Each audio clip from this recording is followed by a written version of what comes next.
Hey everyone, so I am going to be reading you 1984 by George Orwell.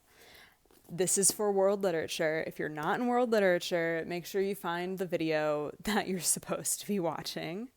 Welcome to my bedroom. I will show it to you after I've cleaned it. I was hoping that you'll be able to either listen to this. I'm going to make sure that I rip the audio off of my reading of the first chapter or two.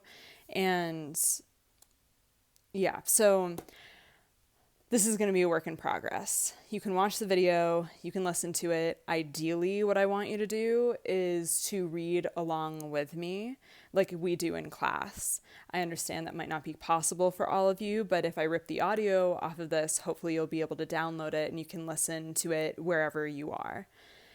All right, so I'm going to start periodically. I'm also going to be stopping and explaining the text like I do in class, which is why watching the video might also be useful. I'm going to make sure that there are defined terms online and things like that as well. If you listen to this and you make a comment on it, I will count this as attendance for class and I will count it as SSR. There will also be like worksheets and stuff to go along with this, like normal. And if you pass those in, obviously you'll get credit for them. But to be counted as in class, just comment on this video. All right, so I'm going to start with chapter 1.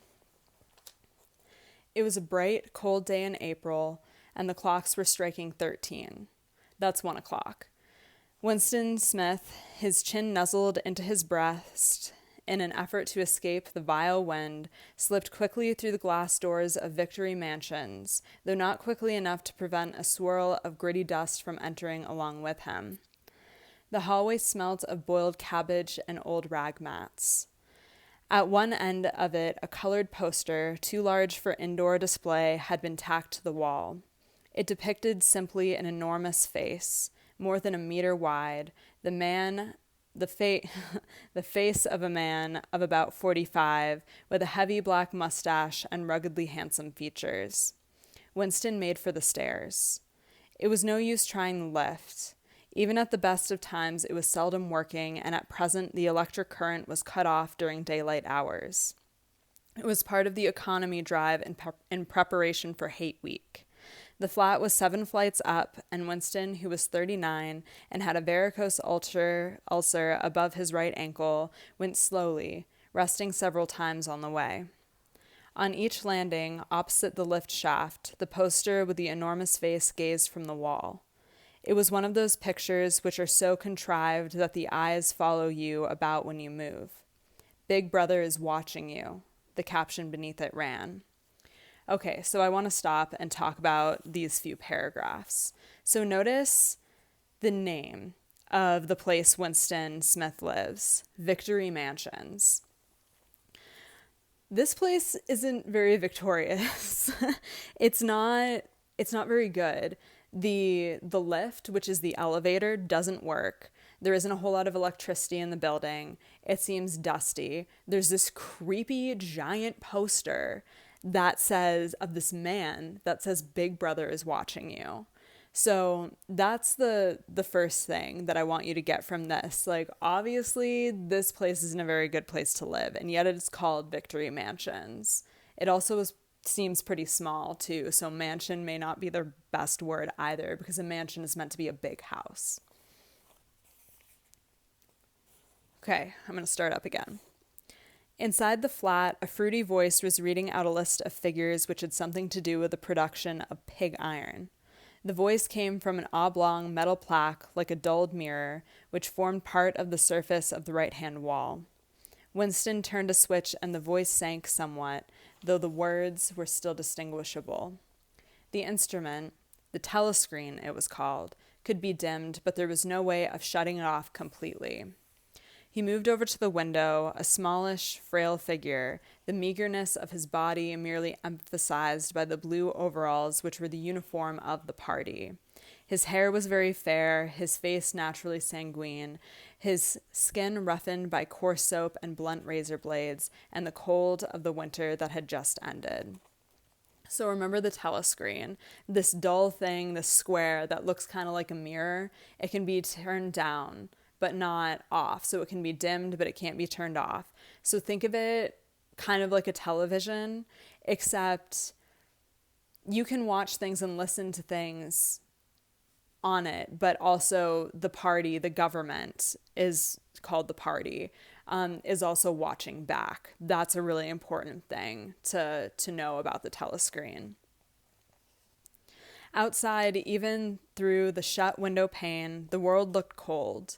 Down in the street, little eddies of wind were whirling dust and torn paper into spirals, and though the sun was shining and the sky a harsh blue, there seemed to be no color in anything except the posters that were plastered everywhere. The black, mustachioed face gazed down from every commanding corner. There was one on the house front immediately opposite. "Big Brother is watching you," the caption said, while the dark eyes looked deep into Winston's own. Down at street level, another poster, torn at one corner, flapped fitfully in the wind, alternating covering and uncovering the single word, "Ingsoc." In the far distance, a helicopter skimmed down between the roofs, hovering for an instant like a blue bottle, and darted away again with a curving flight. It was the police patrol, snooping into people's windows. The patrols did not matter, however, only the thought police mattered. Okay, so these creepy posters that were in the hallway are everywhere. They are all over the city. And then INGSOC, INGSOC, it stands for English Socialism. So this is a socialist regime that's happening. It's an authoritarian government, which means they have complete control over the people. But it's also socialism, so everyone does everything the same. Everyone wears the same overalls. Everyone gets the same amount of food. Everyone has the same type of apartment. So, and that's what this kind of socialism is. And was there anything else? Okay, and there were police patrols looking in people's windows, spying on them. So that's another indicator that this is an authoritarian government, that people are looking in windows, people are being watched. Big Brother is watching you. That's really important. But then there's the thought police. And they're the ones that matter. Like, if you think thoughts that are not in alignment with the party, don't go along with party values and party beliefs, those are the police that'll come after you and hurt you and your family. Behind Winston's back, the voice from the telescreen was still babbling away about pig iron and the overfulfillment of the 9th three-year plan. So that's funny, because the 3-year plan that was supposed to happen has lasted 9 years. The telescreen received and transmitted simultaneously. Any sound that Winston made above the level of a very low whisper could be picked up by it. Moreover, so long as he remained within the field of vision which the metal plaque commanded, he could be seen as well as heard. There was of course no way of knowing whether you were being watched at any given moment. How often or on what system the thought police plugged in on any individual wire was guesswork. It was even conceivable that they watched everybody all the time, but at any rate, they could plug in your wire whenever they wanted. You had to did live, from habit that became instinct, in the assumption that every sound you made was overheard, and except in darkness, every movement scrutinized. So you have to be assumed that you're being watched by the telescreen at all times. That would be like carrying your phone around with you and having to assume that you were constantly being listened to, that there was a camera on it that the government could watch you from at all times. So you can't escape it. You can't escape it in your homes or on the street. Nowhere. You're being watched everywhere. And that's the world that Winston Smith is living in. Winston kept his back turned to the telescreen. It was safer, though, as he well knew, even a back can be revealing. A kilometer away, the Ministry of Truth, his place of work, towered vast and white above the grimy landscape. This, he thought, with a sort of vague distaste, this was London, chief city of Airstrip 1, itself the third most populous of the provinces of Oceania. He tried to squeeze out some childhood memory that should tell him whether London had always been quite like this.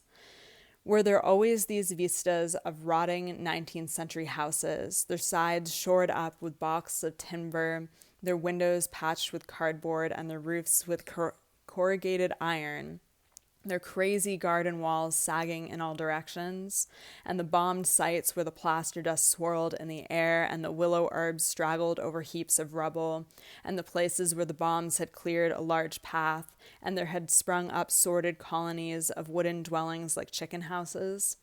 But it was no use. He could not remember. Nothing remained of his childhood except a series of bright-lit tableaux occurring against no background and mostly unintelligible. So, Oceania is the place that this book takes place. Oceania, and there's two other kind of countries, grouping of countries, things like that are always at war with each other. One is East Asia, but Winston is in Oceania. And as you can see with this, the surroundings that Winston is in, it's dilapidated. It's run down. It's like, the paint is peeling off of everything. Walls are falling down. People are living in these houses that should probably be condemned. No one should be living in them. There's rot everywhere. There's rotting floorboards and mold. There's dust everywhere from places being bombed from the war. So that's really important. And it's also important to remember that Winston works at the Ministry of Truth. The Ministry of Truth, Mini-True, in Newspeak, and there's a footnote there because there's an asterisk, so I'm going to read that. Newspeak was the official language of Oceania. For an account of its structure and etymology, see the appendix. So it's just the language that they're trying to create in Oceania. Okay, I'll read that sentence again. The Ministry of Truth, Mini-True, in Newspeak, was startlingly different from any other object in sight. It was an enormous pyramidal structure of glittering white concrete, soaring up terrace after terrace, 300 meters into the air. From where Winston stood, it was just possible to read, picked out on its white face in elegant lettering, the three slogans of the party. War is peace. Freedom is slavery. Ignorance is strength. The Ministry of Truth contained, it was said, 3,000 rooms above ground level and corresponding ramifications below. Scattered about London, there were just 3 other buildings of similar appearance and size. So completely did they dwarf the surrounding architecture that from the roof of Victory Mansions you could see all 4 of them simultaneously. They were the homes of the 4 ministries, between which the entire apparatus of the government was divided. The Ministry of Truth, which concerned itself with news, entertainment, education, and the fine arts, the Ministry of Peace, which concerned itself with war, the Ministry of Love, which maintained law and order, and the Ministry of Plenty, which was responsible for economic affairs. Their names in Newspeak, Mini-True, Mini-Pax, Mini-Love, and Mini-Plenty. Okay, so this is really important. The Ministry of Truth, where Winston works, is the place where they cut down language, where they handle the entertainment. They make sure that the entertainment and the news only goes with what the party believes. So it's about twisting truth to go with what the party believes.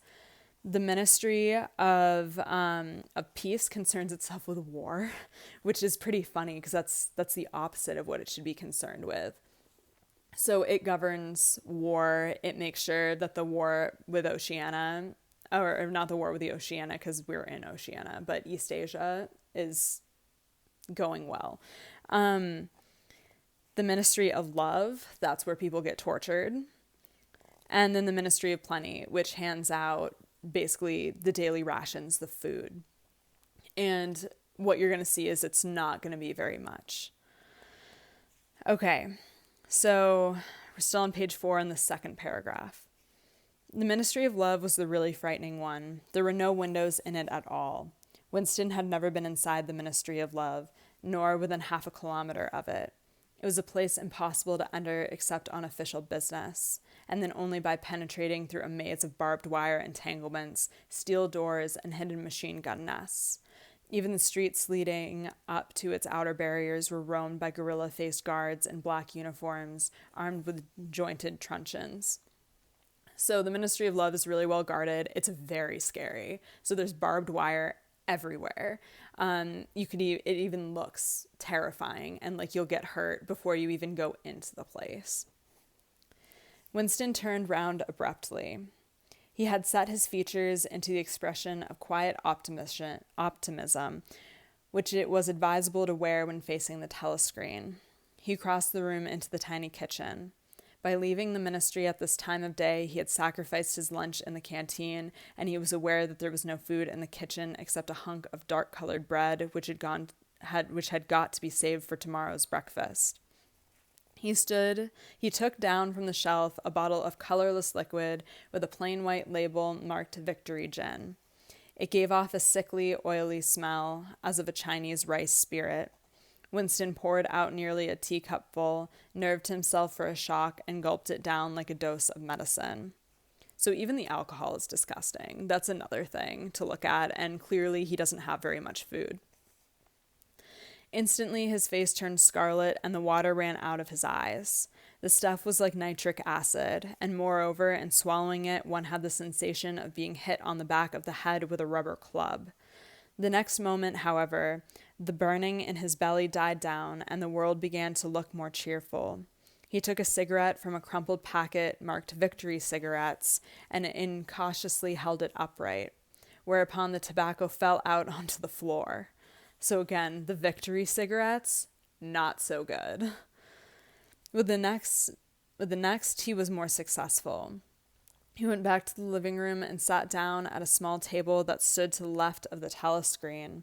From the table drawer, he took out a pen holder, a bottle of ink, and a thick quarto-sized blank book with red, black, and marbled cover. For some reason, the telescreen in the living room was in an unusual position.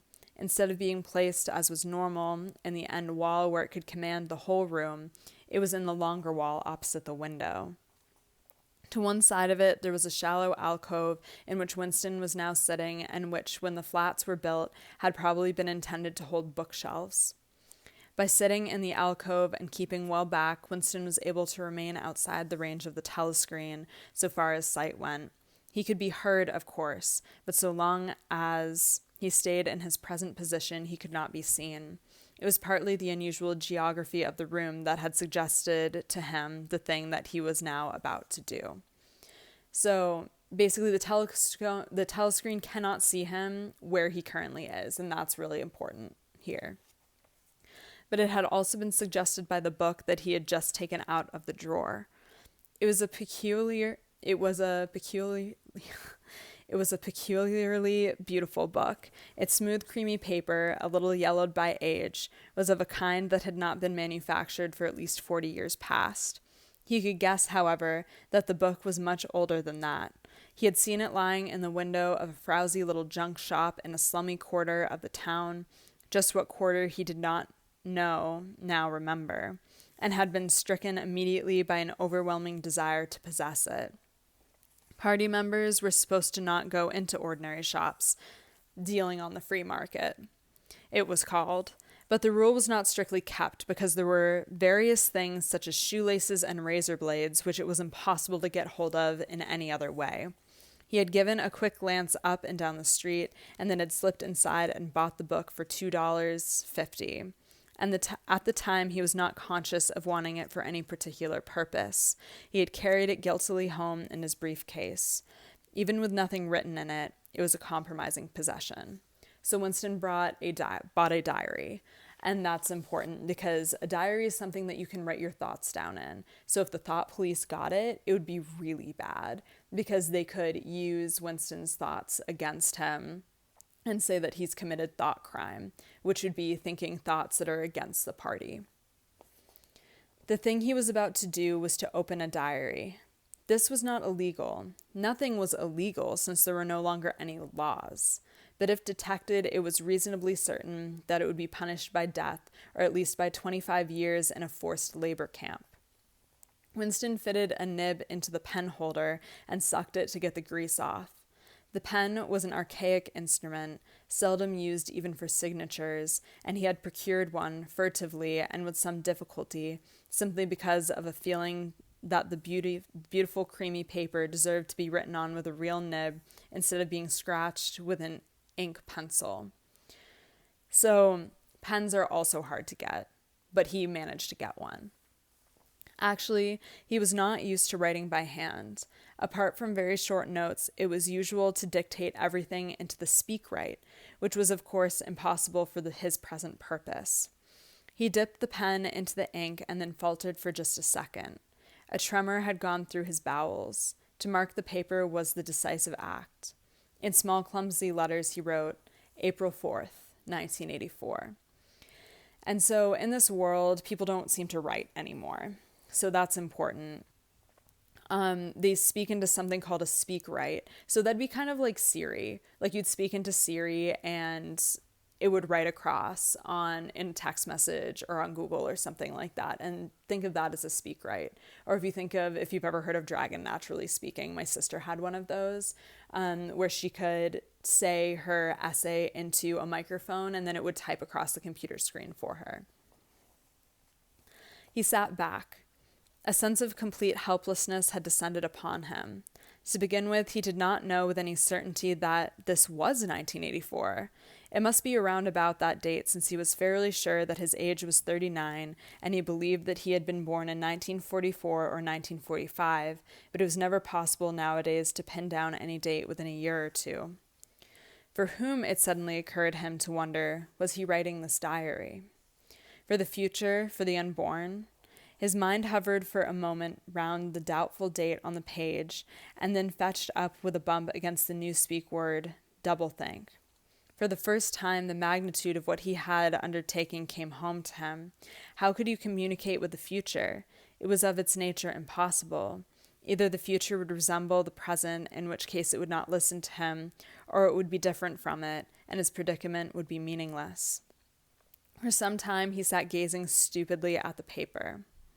The telescreen had changed over to strident military music. It was curious that he seemed to not merely to have lost the power of expressing himself, but even to have forgotten what it was that he had originally intended to say. For weeks past he had been making ready for this moment, and it had never crossed his mind that anything would be needed except courage. The actual writing would be easy. All he had to do was to transfer to paper the interminable, restless monologue that had been running inside his head literally for years. At this moment, however, even the monologue had dried up. Moreover, his varicose ulcer had begun itching unbearably. He dared not scratch it, because if he did so, it always became inflamed. The seconds were ticking by. He was conscious of nothing except the blankness of the page in front of him, the itching of the skin above his right ankle, the blaring of the music, and a slight booziness caused by the gin. So he doesn't even know what to write. He's been thinking all of these things in his head over and over again, but he doesn't know how to write them down. All of his issues with the government, the party, everything that's happening. Suddenly he began writing in sheer panic, only imperfectly aware of what he was setting down. His small but childish handwriting straggled up and down the page, shedding first its capital letters and finally even its full stops. April 4th, 1984. Last night to the flicks. All war films. One very good one of a ship full of refugees being bombed somewhere in the Mediterranean. Audience, much amused by shots of a great huge fat man trying to swim away with a helicopter after him. First you saw him wallowing along in the river like a porpoise. Then you saw him through the helicopter's gun sights. Then he was full of holes, and the sea round him turned pink, and he sank as suddenly as though the holes had let in the water. Audience shouting with laughter when he sank. Then you saw a lifeboat full of children with a helicopter hovering over it. There was a middle-aged woman, might have been a Jewess, sitting up in the bow with a little boy about 3 years old in her arms. little boy screaming with fright and hiding his head between her breasts as if he was trying to burrow right into her, and the woman putting her arms around him and comforting him, although she was blue with fright herself. All the time covering him up as much as possible, as if she thought her arms could keep the bullets off him. Then the helicopter planted a 20-kilo bomb in among them, terrific flash, and the boat went all to match wood. Then there was a wonderful shot of a child's arm going up, up, up, right up into the air. A helicopter with a camera in its nose must have followed it up, and there was a lot of applause from the party seats. But a woman down in the prole part of the house suddenly started kicking up a fuss and shouting, "They didn't ought to have showed it, not in front of all the kids. They didn't, it ain't right, not in front of the kids. It ain't until the police turned her out. I don't suppose anything happened to her. Nobody cares what the proles say. Typical prole reaction, they never." So that's where Winston stops writing. And I think that's actually where I'm going to stop the video for today. I do want to say, like, prole stands for proletariat. And those are the common people, the people of the lowest classes. Winston is maybe what we would consider middle class, even though in here, like, it shows that the middle class here is actually also very poor. But the proletariat is the greatest part of the population, and they're kind of considered less than human in a lot of ways, where they're put in different places. They can't sit with all the members of the party.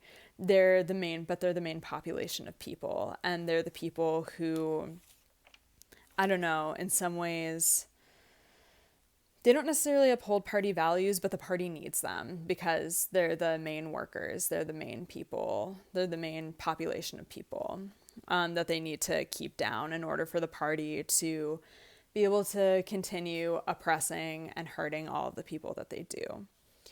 So in my book, we're on page 8. In the online book, I don't know where you are, but it's right after all the italicized text. I know it's all backwards, but oh my God. Okay, so it looks like this.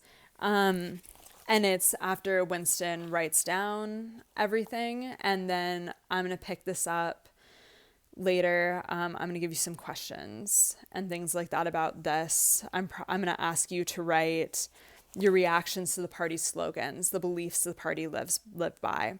War is peace, freedom is slavery, ignorance is strength. That will be on a worksheet online. I want you to write your reactions to those 3 party slogans. Okay, so I'll see you next time. Bye, guys.